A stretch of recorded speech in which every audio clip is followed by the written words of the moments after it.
Allô? Le professeur? Non, pas encore.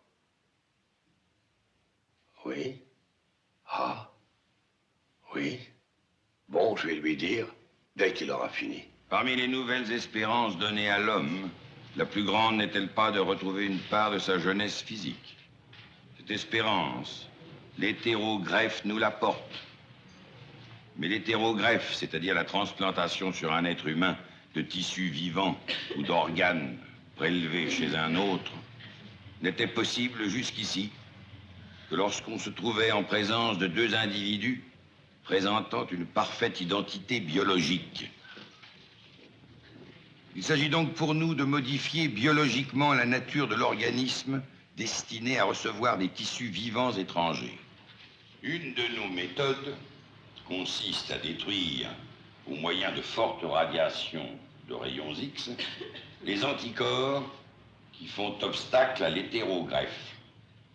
Seulement ces radiations doivent pour cela être portées à une intensité telle que l'être humain n'y survit pas. On pratique alors l'exsanguination. On vide de son sang jusqu'à la dernière goutte le sujet irradié.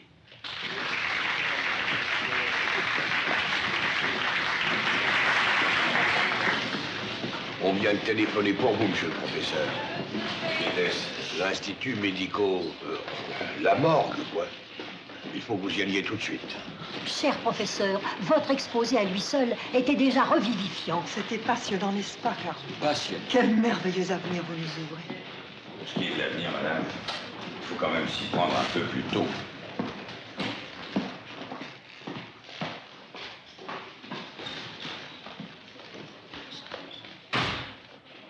Comme il a changé depuis la disparition de sa fille, il vous a de ces réflexions bizarres.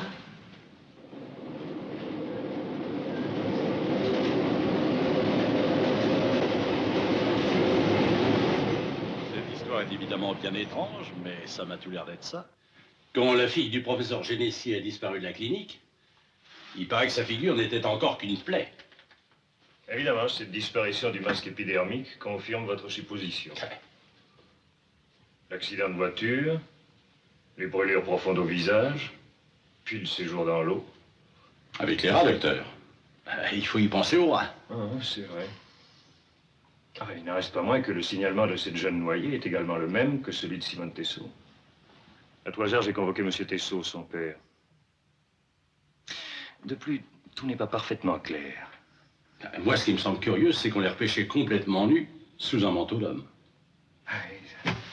On ne voit pas en effet pourquoi la fille du professeur, désespérée d'être défigurée par un accident de voiture et voulant se noyer, aurait éprouvé en plein hiver le besoin de se déshabiller avant de se jeter à l'eau.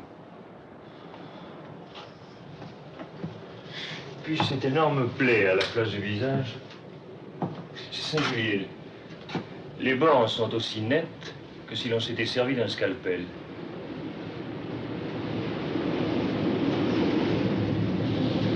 Ah, le voilà.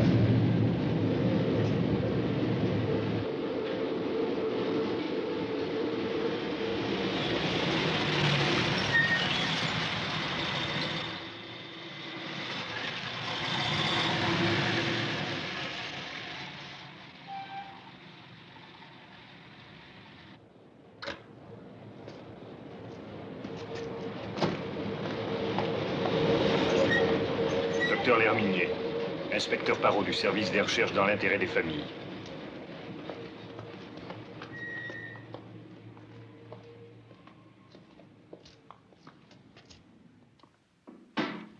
Monsieur le professeur, je déplore infiniment les tristes circonstances qui nous font nous rencontrer.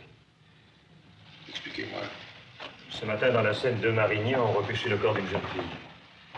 Et son séjour dans l'eau correspond à peu près au temps qui s'est écoulé depuis que mademoiselle Génessier a disparu de la clinique. Le signalement concorde. Le visage est endommagé. Seuls les yeux sont intacts.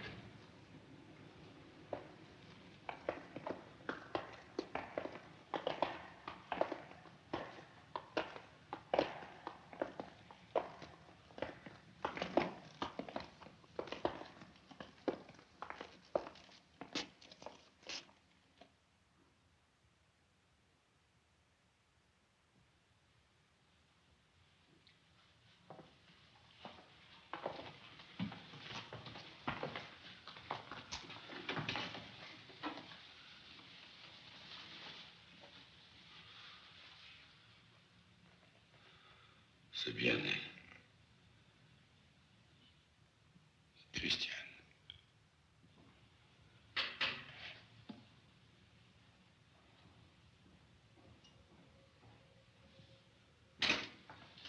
Monsieur Tessot est là, docteur. Dites-lui que l'identification est faite et ne laisse aucun doute. Il ne s'agit pas de sa fille. Bien, docteur. Je l'avais convoqué au cas... Oui, bien sûr.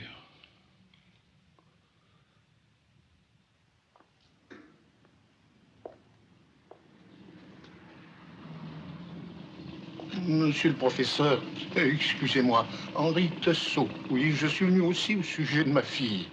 Et le gardien m'a dit que c'était la vôtre. Est-ce que vous êtes certain, monsieur le professeur? Très certain. Hélas, monsieur, trop certain. Oh, ça m'a donné un tel coup tout à l'heure quand ils m'ont téléphoné. J'ai cru devenir fou. Mais oui, 10 jours, monsieur, qu'on n'a pas vu Simone. Il faut qu'il lui soit arrivé quelque chose, hein? Je trouve curieux, monsieur, que ce soit moi qui dois vous réconforter. Après tout, vous, il vous reste un espoir.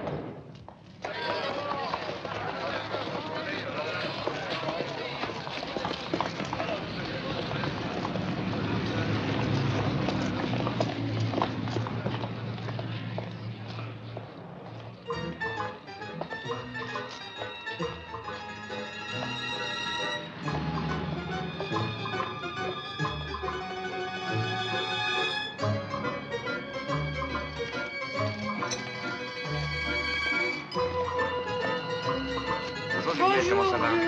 Je te présente Edna.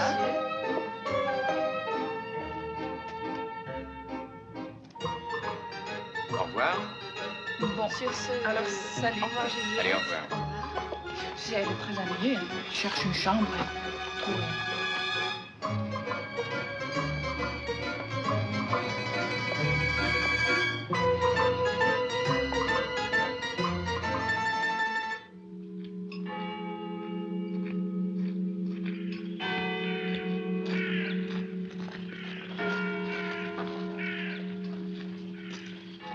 Vieillissant, il commence à ressembler à son père. Vous vous souvenez? Le vieux Genesier, le notaire, n'était pas maigre non plus. Lui, il n'a vraiment pas de veine, en tout cas. Sa femme qu'il a perdue il y a 4 ans, sa fille maintenant, on dirait Paris, la gloire, la fortune, eh ben, total.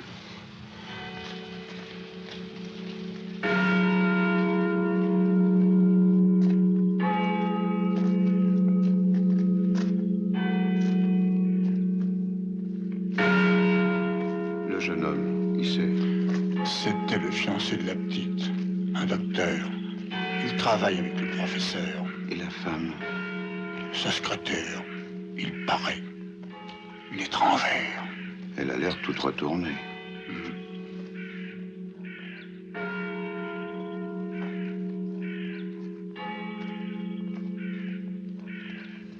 Vous rentrez chez vous, mon petit. Au revoir, monsieur. Au revoir. Au revoir.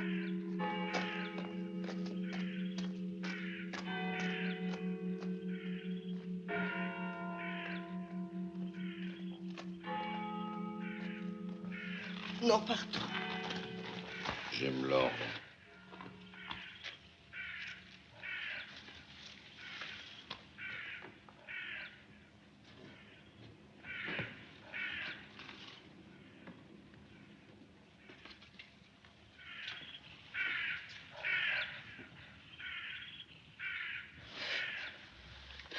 Non, non, partons.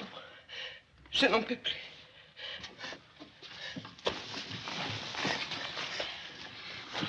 Tais-toi.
n'aime pas cette manie de fouiller partout. Je n'ai pas encore eu le temps de t'expliquer, ma petite fille. Bien sûr, tu vois ton nom encadré de noir. Bien. Qu'est-ce que tu imagines? Je n'ai pas besoin d'imaginer. Je vois des choses horribles. Je les vis. Qu'est-ce que tu as encore fait? Ce qu'il fallait faire. Pour ton bien. Toujours pour ton bien, Christiane. Se faire part, c'est une simple substitution de nom.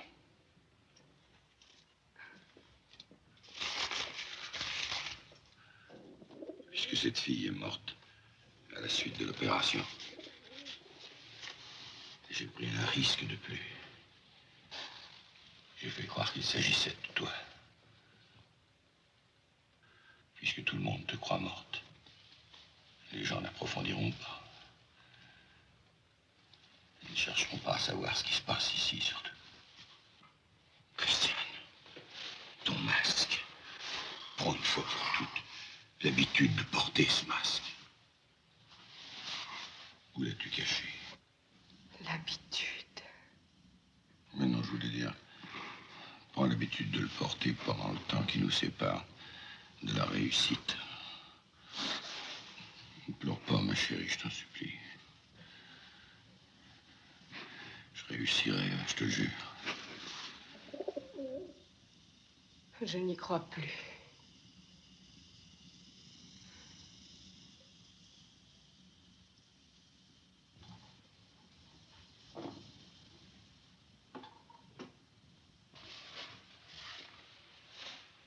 Tu n'as aucune raison de douter de moi. Bon Dieu, on sait ce que je vaux, non? Tu auras un vrai visage, hein? Je te l'affirme.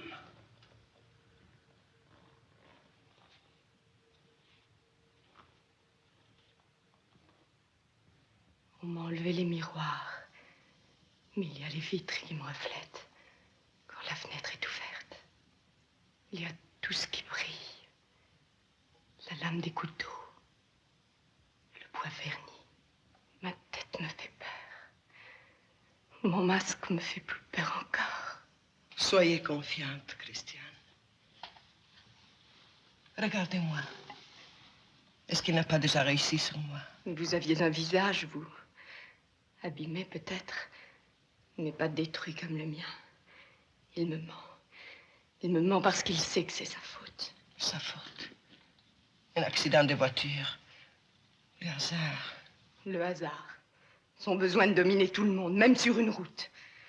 Il conduisait comme un dément. J'allais mourir après l'accident.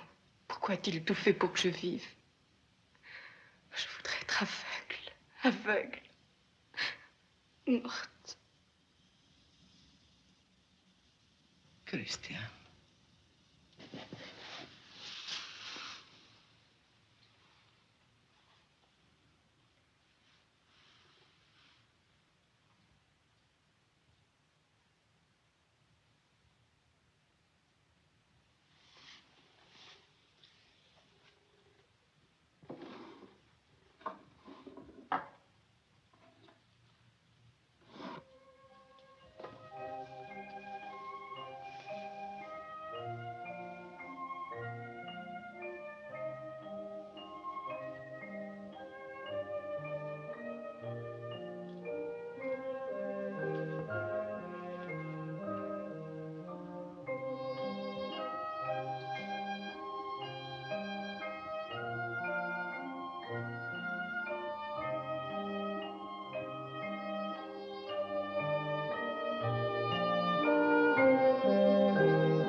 Je vois que vous êtes seule, mademoiselle.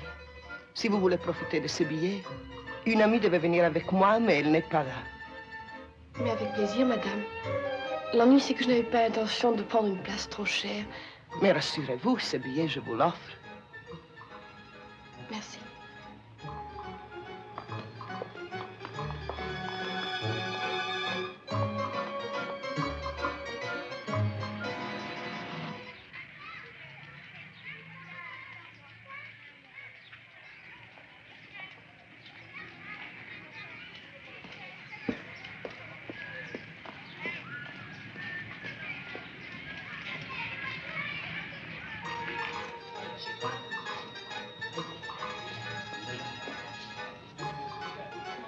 Excusez-moi, je suis en retard. Le cours a fini après l'heure. Ça ne fait rien.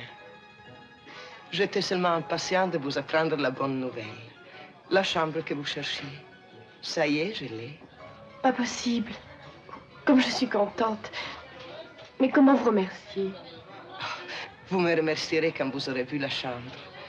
Je crois qu'elle vous plaira. Quel quartier? Un très joli quartier. Madame Désir? La même chose pour mademoiselle. Allons là-bas, j'ai la voiture. Les propriétaires sont des amis. Vous verrez que c'est plein d'arbres.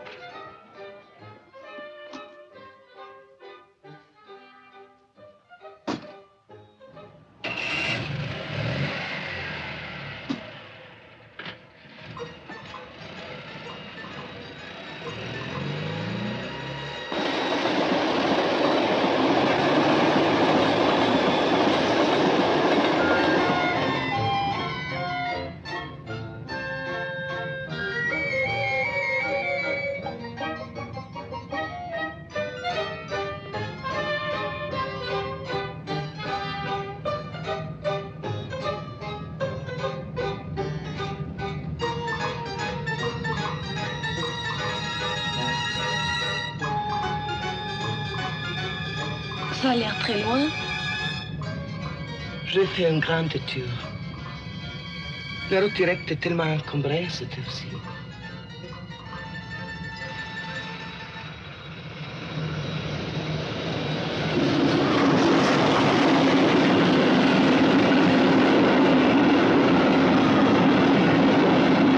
Et voici le train qui vous amènera tous les jours à Paris. Et en moins de 20 minutes. Est-ce que vous ne vous sentez pas un peu seul, si loin de votre famille? Si, un peu. Quelquefois.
Ces chiens,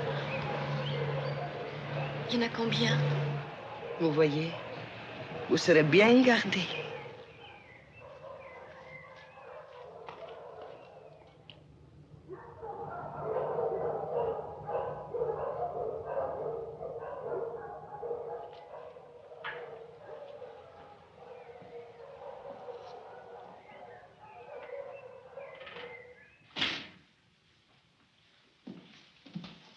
Mademoiselle Edna Gruber, Monsieur Dormeil.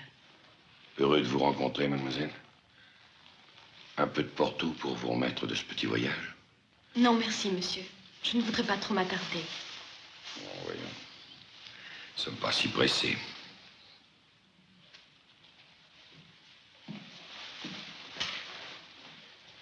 Dans un instant, je vous montrerai votre chambre. Elle donne en plein sur les arbres. Je suis sûr qu'elle vous conviendra. Je ne sais pas. Il faut que je réfléchisse. Non, non. D'abord, la chambre, il faut que vous la voyiez.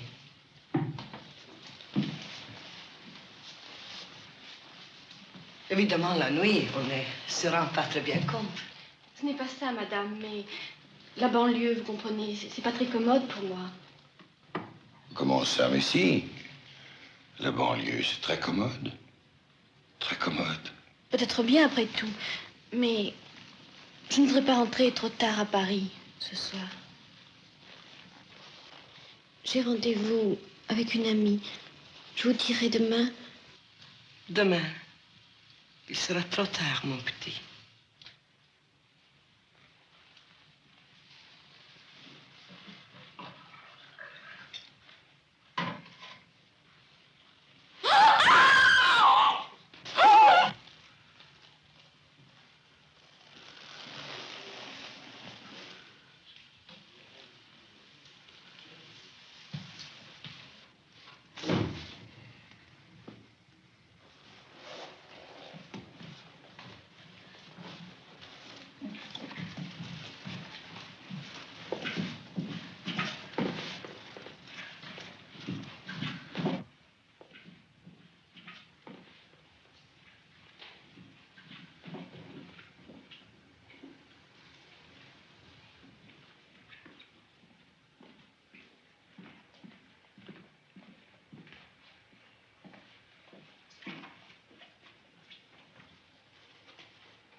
Ouvre, vite.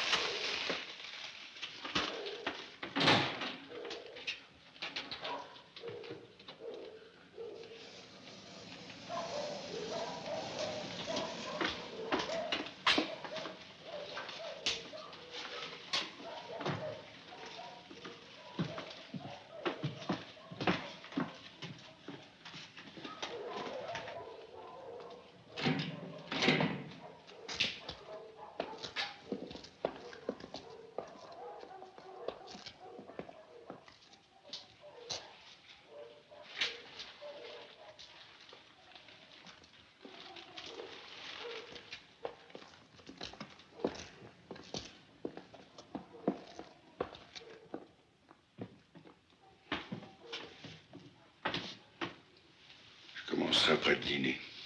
Mais cette fois, il faut que je prélève un greffon plus large. D'une seule pièce. Et sans coupure.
Story.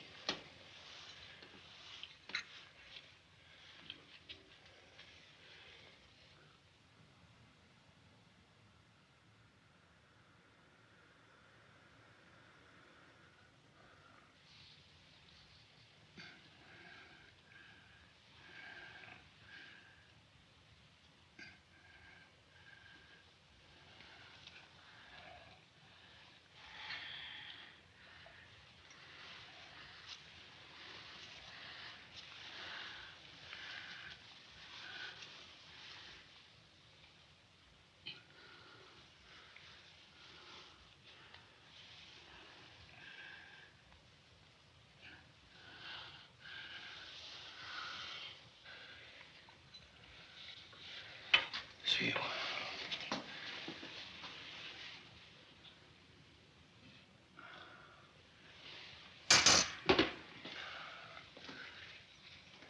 Crayon.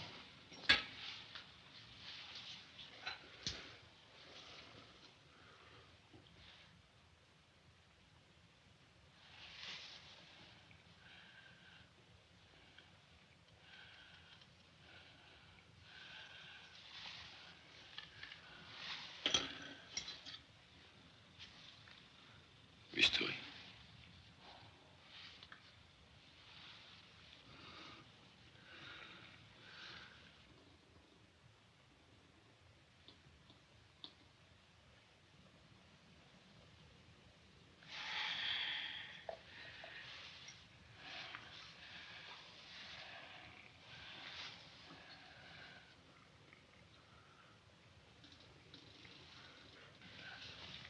Grâce.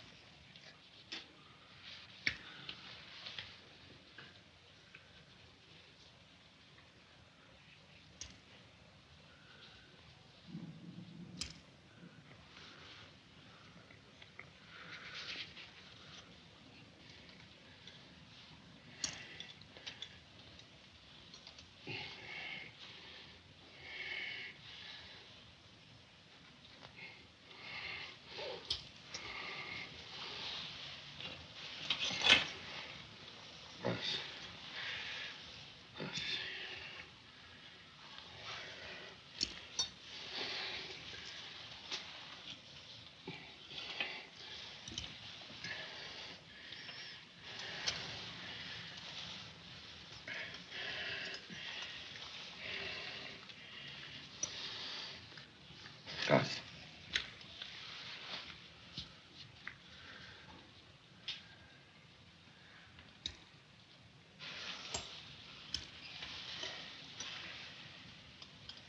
Grâce.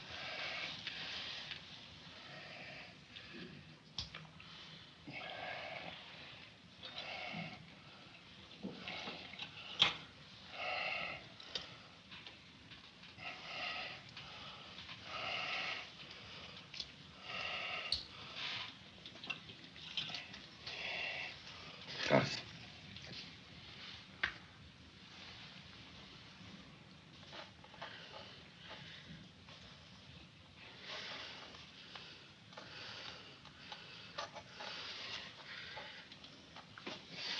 Grâce.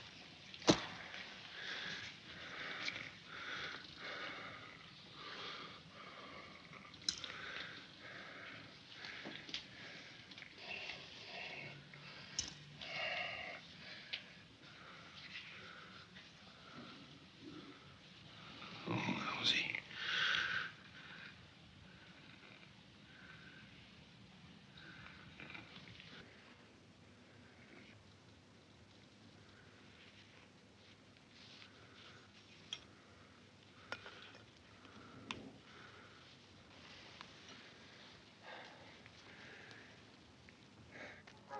Vous comprenez, docteur, les jeunes, c'est toujours pareil.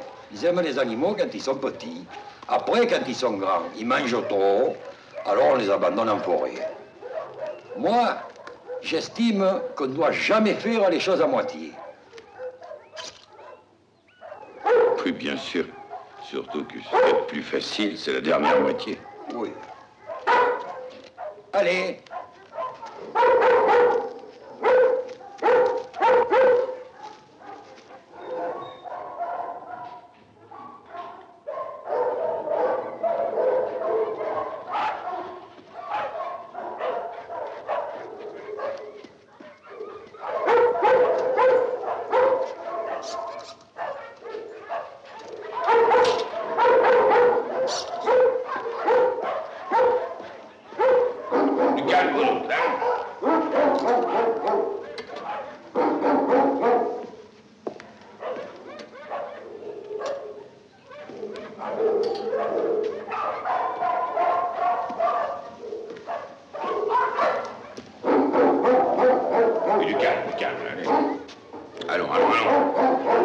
La ferme.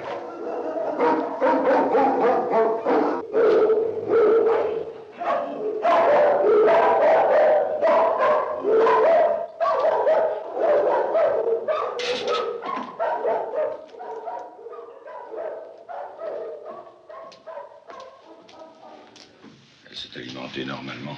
Elle a très bien mangé. Il était temps, elle, de périsser. Elle est heureuse cette fois. Elle a confiance.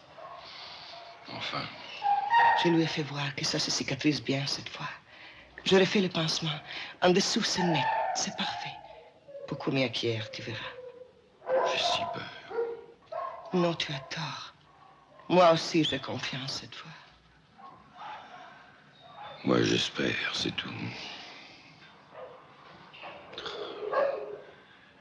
Une réussite comme celle-là, bon Dieu, ça n'aurait pas de prix. J'ai fait tant de mal pour ce miracle. Tant de mal à toi aussi. Bien sûr.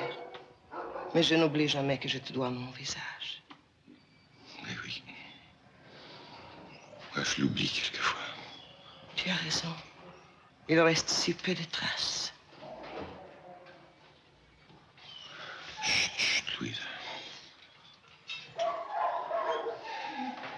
Pour Edna, qu'as-tu décidé? Soigne-la. Alimente-la. Plus tard, j'aviserai.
Edna, elle s'est échappée. Par là.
d'autres détails qui a retenu votre attention?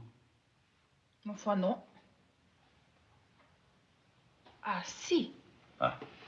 Edna m'a dit que cette femme portait toujours un très large collier de perles. Vous voyez ce que je veux dire? Un collier très haut, très serré.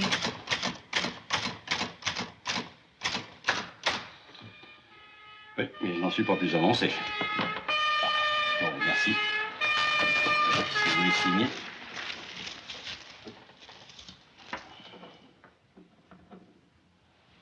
Allez, vous pouvez disposer, mademoiselle.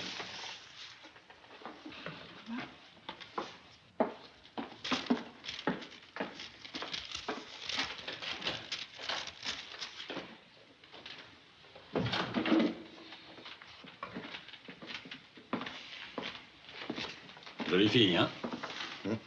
Et toujours la série des filles aux yeux bleus. Toujours. Et toutes des étudiantes, même âge, même genre de beauté. Et toutes disparues mystérieusement. Et celle-là, c'est une Suisse, alors tu imagines l'ambassade, les coups de téléphone. Oh, ouais. Dites-moi, puisqu'on est dans les séries des filles aux yeux bleus, la mienne, la petite, là, qu'est-ce que je fais d'elle? Bon, elle a fauché un truc dans un magasin. Oh, bah, passe-lui un savon et laisse-la filer. Bon. Prends quand même son adresse. Ça peut servir.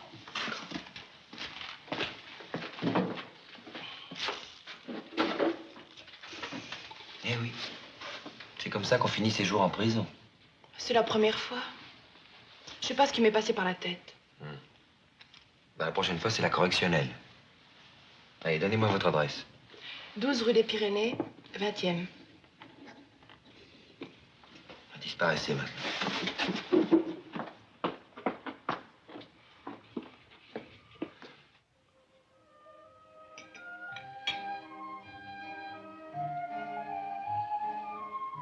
J'étais sûr de réussir. Et dire que tu doutais de moi. Maintenant, tu as ton beau visage. Ton vrai visage. Tu vas pouvoir revivre. C'est vrai. Mais il faut aussi que je ressuscite pour les autres. Comment faire? Pour commencer, tu voyageras. Un grand voyage.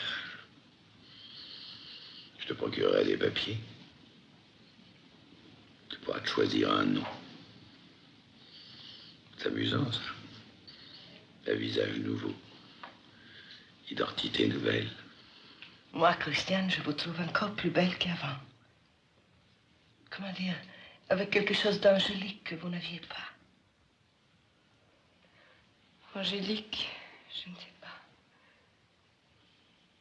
Quand je suis devant la glace, j'ai l'impression d'être devant quelqu'un qui me ressemble et qui revient très loin.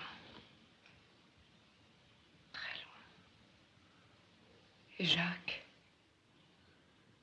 Oui, Jacques. Évidemment. Ça pose un problème. Je lui expliquerai. T'aimes tellement. Tu seras très heureux. Souris. Souris. Pas trop.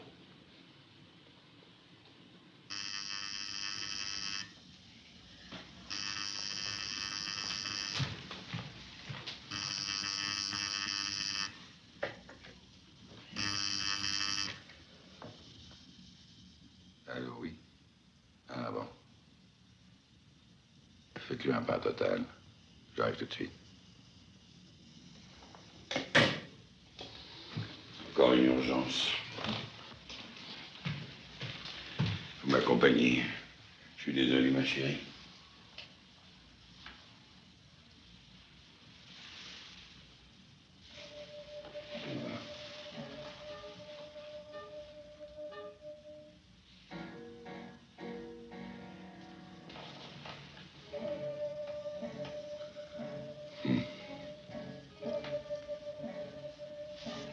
Tu ne te maquilles pas, j'espère. Non. Pourquoi? Pourquoi? Pour rien. Tu as bonne mine. C'est tout. À demain, ma chérie.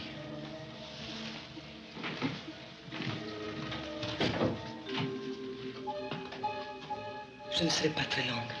Je reviendrai vous dire bonsoir.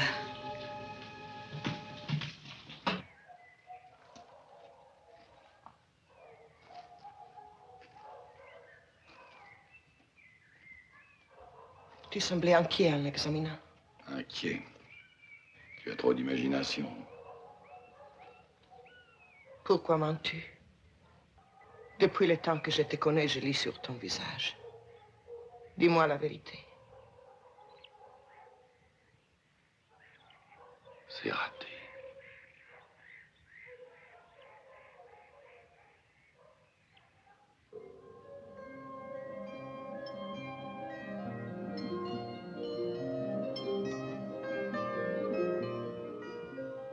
« 15 février, 20 février. Une semaine après la cicatrisation, quelques taches de pigmentation apparaissent. Plus tard, la palpation révèle de petits nodules sous-cutanés. Le 12e jour, la nécrose du greffon hétéroplastique est patente. 20e jour, les premières ulcérations se produisent accompagnées d'un décollement du derme et de signes d'infection. Le greffon nécrosé doit être retiré.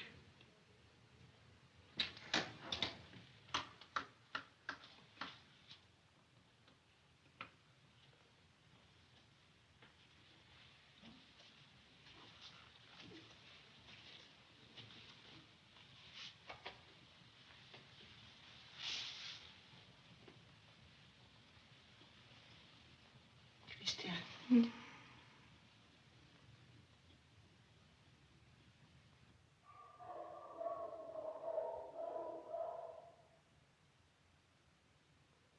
Avec le premier chien venu, tout est possible.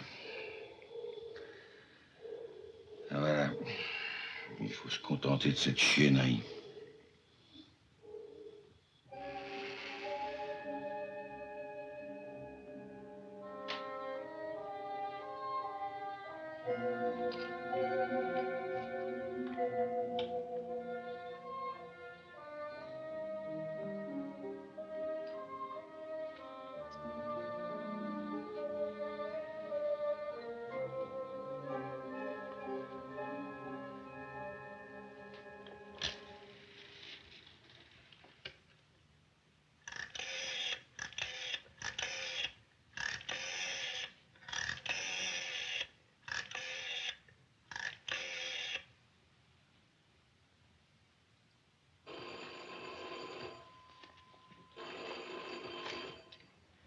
Allô? Allô? Allô, j'écoute. Mais parlez. Ah, que c'est agaçant. Mais répondez donc. Jacques.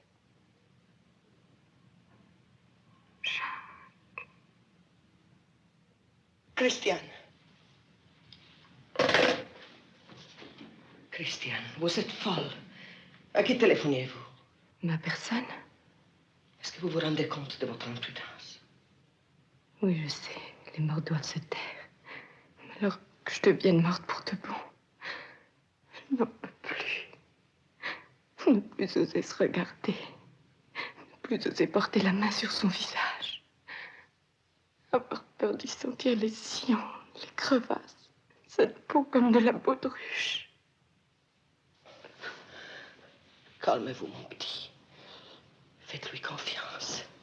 Il va réussir, j'en suis sûre. Vous mentez. Il ne réussira jamais, je le sais. Il continuera sur moi ses expériences comme sur ses chiens. Un cobaye humain, quelle aubaine pour lui.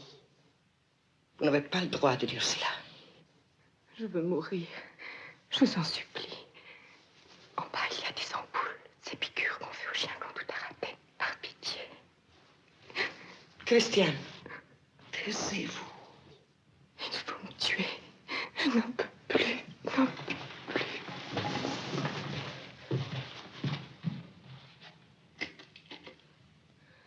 Allô? Viens vite. J'en suis sûr, monsieur l'inspecteur, j'ai entendu la voix de Christiane. Oh, vous avez cru l'entendre. Et encore au téléphone. En avez-vous parlé au professeur Génessier? Bien entendu, mais pour lui, il n'y a aucun doute. Il a reconnu le corps de sa fille. Je sais bien, j'étais présent. Alors, qu'est-ce que vous voulez que je vous dise? C'est peut-être une plaisanterie de mauvais goût qu'on vous a faite. Tout de même. Moi, docteur, je vous le répète, je ne travaille que sur des faits précis. Dans ces dossiers, j'en ai des témoignages. Avec des, je crois bien que, il me semble que, des signalements vagues. Là, le taxi rouge qui a pris celle-ci. Là, la jolie femme au large collier de chien en perles qui accompagnait cette autre. C'est... Un collier de chien en perles? Oui, pourquoi? Ça vous rappelle quelque chose? Attendez. Oui, ça me rappelle quelqu'un.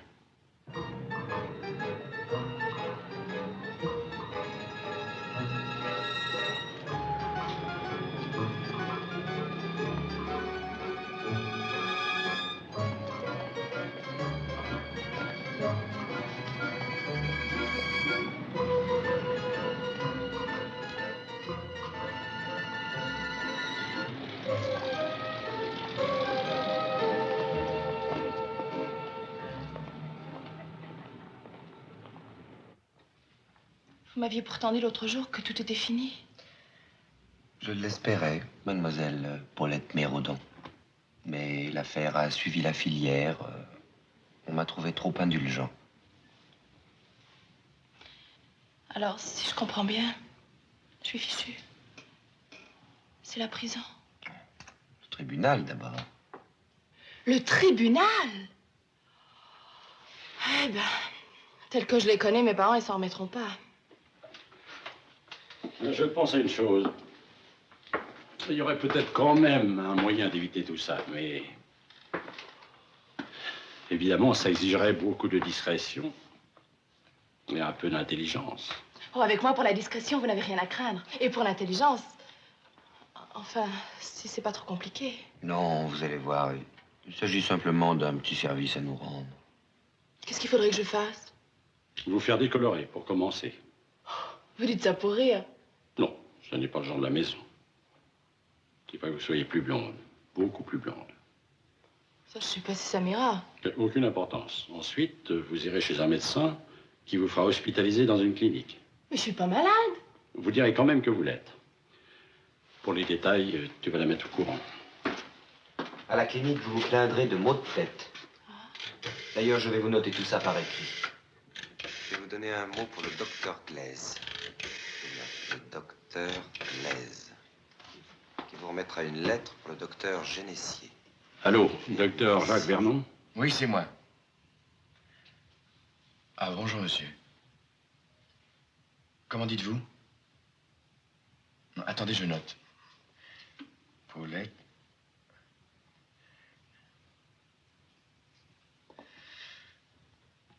Oh, je pense qu'elle pourra entrer demain matin. Oui, soyez tranquille, je ne la perdrai pas de vue. Oui, bien sûr, ce n'est que pour vérifier une hypothèse. C'est ça. S'il se passait quelque chose, je vous avertirai aussitôt. Au revoir, monsieur.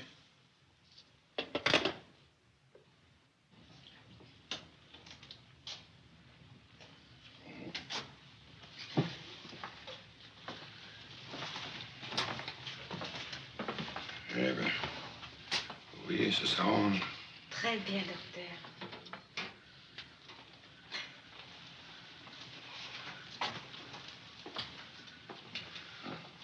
Mademoiselle est entrée ce matin. Médecin traitant. Docteur Glaise. Voici sa lettre.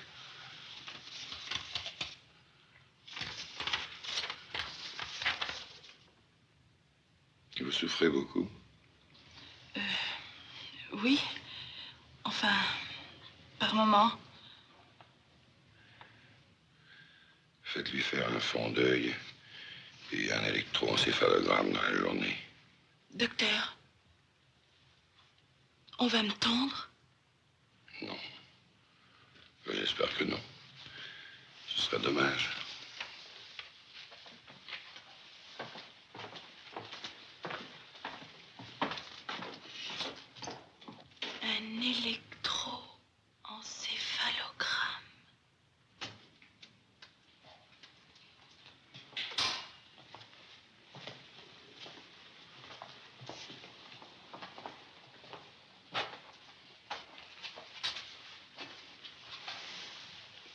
mon vieux. Tu n'as pas peur, hein? Nous sommes des amis. Chut, touche pas ton front. Tu vas me dire combien j'ai de doigts? Hein? Combien?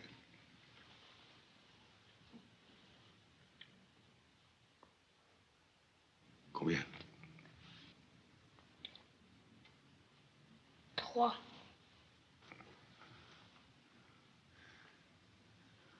Et cette fois, combien? 3. Non. 2.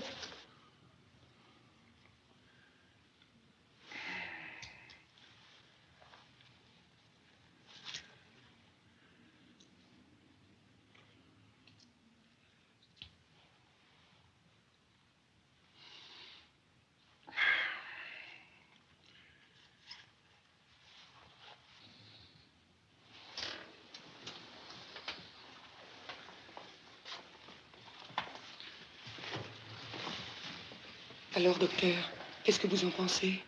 J'ai bon espoir. Dites, docteur, vous me le sauverez. Bien sûr. Ayez confiance, allez.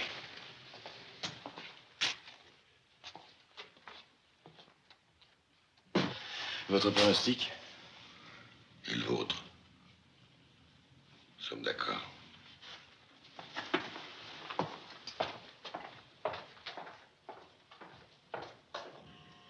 Fermez vos yeux. Ouvrez les yeux. Fermez-les.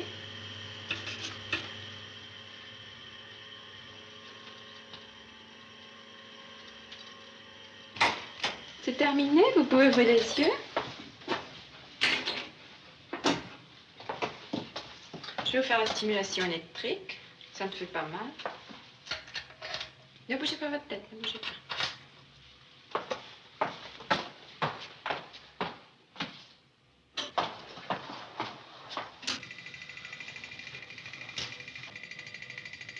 Fermez. Continuez, continuez. Ouvrez les yeux. Fermez. Ouvrez. Fermez. Ouvrez les yeux. Fermez-les.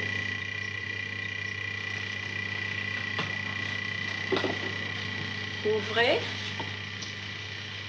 Fermez. Faites-moi apporter le tracé dès que vous aurez terminé. Bien, monsieur. Ouvrez vos yeux. Fermez-les. Voilà. Rien de suspect chez la petite Paulette Méroudon.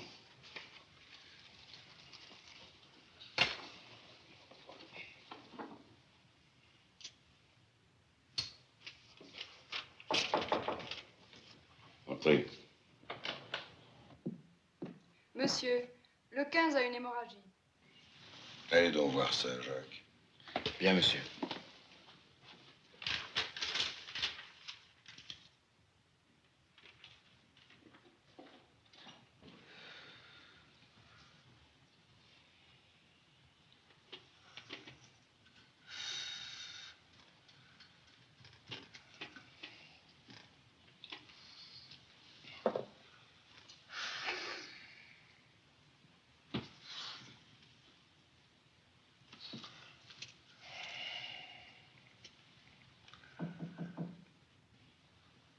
Entrez.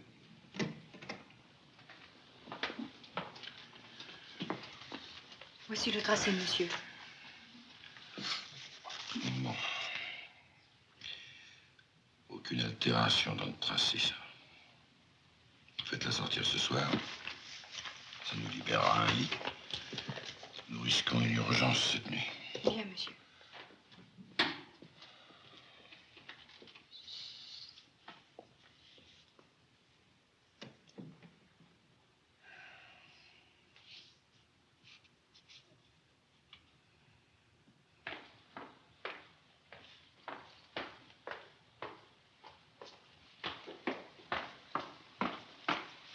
Pardon, madame, c'est bien à vous que je dois remettre ce bulletin. En effet, merci, mademoiselle. Est-ce que je peux téléphoner?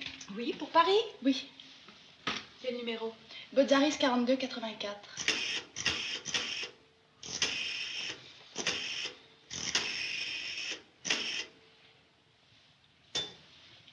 Merci. Allô, maman? C'est Paulette. Non, non, tout va bien. J'arrive. À tout de suite.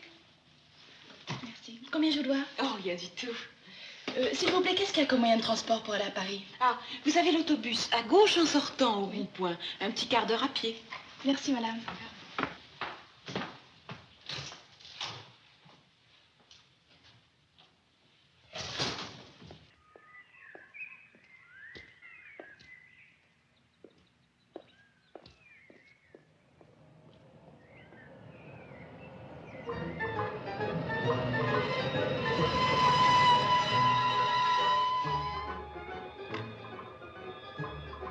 Est-ce que je peux vous déposer quelque part, mademoiselle? Je vais dans votre direction. Oh, avec plaisir, madame.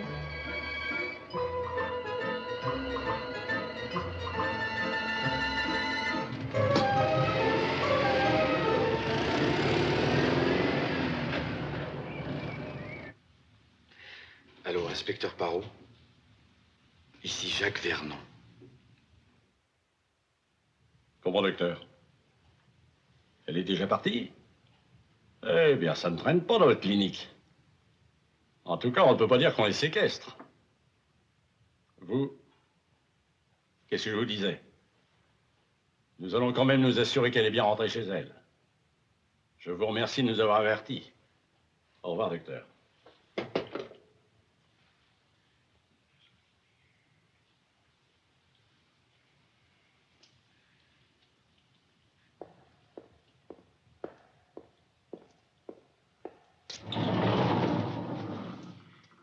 Il y a deux messieurs qui vous demandent à la clinique. Vous vous doutez bien que j'ai pas le temps. Qu'ils reviennent demain.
Bonsoir, messieurs. Bonsoir, monsieur le professeur. Nous sommes désolés de vous déranger à une heure pareille. Nous voudrions savoir si mademoiselle Paulette Méroudon a bien quitté la clinique ce soir. Comment saviez-vous qu'elle devait sortir aujourd'hui? Ah ben, elle a téléphoné cet après-midi à sa mère pour lui annoncer son retour. Là-dessus, elle n'est pas rentrée chez elle. Alors... Alors nous nous sommes permis de venir vérifier. Oui. La vérification est très facile. D'ailleurs, j'avais donné l'ordre de renvoyer cette malade. Mademoiselle Paulette Méroudon a quitté l'établissement. Je vais voir, monsieur. Alors, vous vous intéressez à cette jeune personne? Oui, elle est mêlée à une histoire assez embêtante que nous suivons. Alors nous aurions bien voulu la voir ce soir. J'ai malheureusement l'impression que vous vous y prenez un peu tard. Paulette Méroudon, voilà. D'ailleurs, ça me revient. Une jeune fille avec les yeux clairs. Elle a donné un coup de téléphone d'ici. Et je lui ai dit où il fallait aller prendre l'autobus. Oui. Je regrette. Mais fois franchi cette porte, mes malades ne m'appartiennent plus. Oui, oui, bien sûr, monsieur le professeur, je comprends ça. Eh bien alors, encore toutes nos excuses pour ce dérangement. Je vous en prie, messieurs.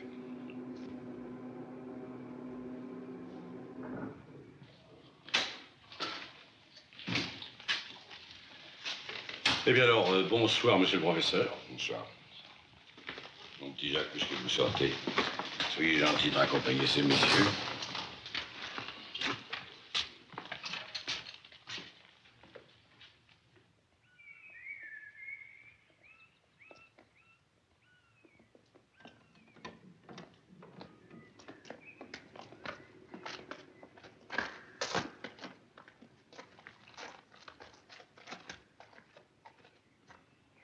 Messieurs, je m'en veux de vous avoir donné inutilement tout ce travail. Bon, ça n'a pas d'importance, docteur. Les fausses pistes, vous savez, on en a l'habitude. Ah oui, ça. Et puis, je me mets à votre place. On se fait un tas d'idées. Oui. Toutes ces coïncidences. Je voulais en avoir le cœur net. Eh ben, ça y est, nous en avons le cœur net. Et puisqu'on parle de cœur, je suis sûr que, pour vous, ça va s'arranger. De ce côté-là. Vous êtes jeune, docteur. Vous avez la vie devant vous. Oui. Merci, messieurs. Au revoir.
Christian, lâchez ça. Lâchez ça.